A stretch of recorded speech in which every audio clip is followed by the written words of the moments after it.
I always tell my Talmidim in yeshiva that our Rishonim are not paid by the word. If they're going to say something, it's because there's a reason. It's because there was something that was bothering them, something that needed to be explained.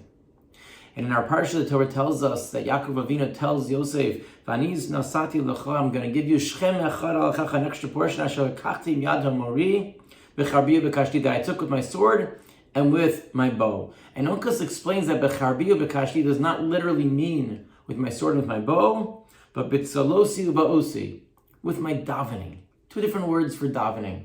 And the question is, why didn't Onkelos understand it in the classic way?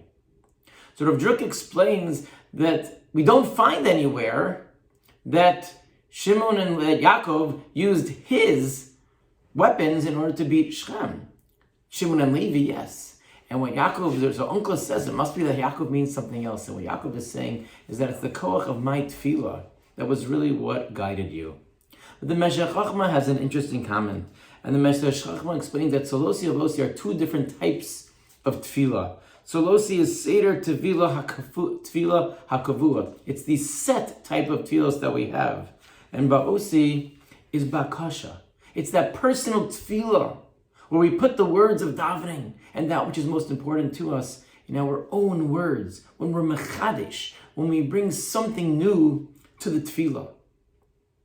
And those are two different types of tefillah. Why? Because the cherev, the sword, is the Seder of Tefillah of Kavua. It's the set one. The sword is going to damage no matter what. It doesn't require such precision.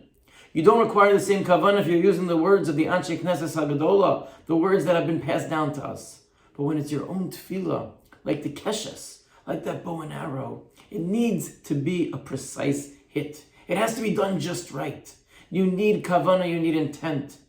And the same is true when it comes to that type of tefillah. And I think you see the idea as well in a pasuk in Tehillim. The pasuk says, "Kichitzim biyad gibor kain b'nei neurim." It compares the children, it compares the young ones to chitzim, to arrows in the hand of the strong person. What's the connection between a child and between the arrow? So Rav Druk suggests that there are two comparisons between the two. And that when it comes to the arrow, if it's imprecise and it's only off by a little bit, over time it's going to go further and further away. The angle is going to become greater, and the same thing with the children. And we have to make sure that we mechanech, that we do it with precision. And whatever we're going to do at a young age is going to be impactful. Every little bit is going to make a difference. And the other thing is that once you send out the arrow, there's no way to pull back. You send out the child, you send out the person after you have been mechanech them, and it's impossible to pull back. They are on their own at that point.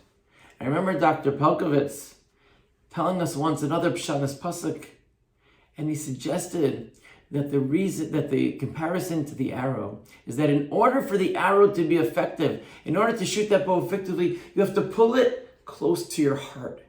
And the closer to your heart you pull it, the further that it's going to go. And it's the same thing that comes to our children. When we're mechanech, when we teach them with heart, on the right path. And of course, as Onkelos says, with the tefillah, with the solosi va'osi, that is going to be a power that sees the effect and the quality that we want to have, Be'ezus Hashem, and our children. And that's what Yaakov Avinu is saying. There are two types of tefillah, and we need to engage in both. We have to make sure that we are working constantly towards improving our tefillah hakavua, the tzolosi, but also the ba'osi, incorporating the bakashos, seeking HaKadosh Baruch Hu's help in whatever comes our way, because it is only with HaKadosh Baruch Hu's help that we are going to succeed.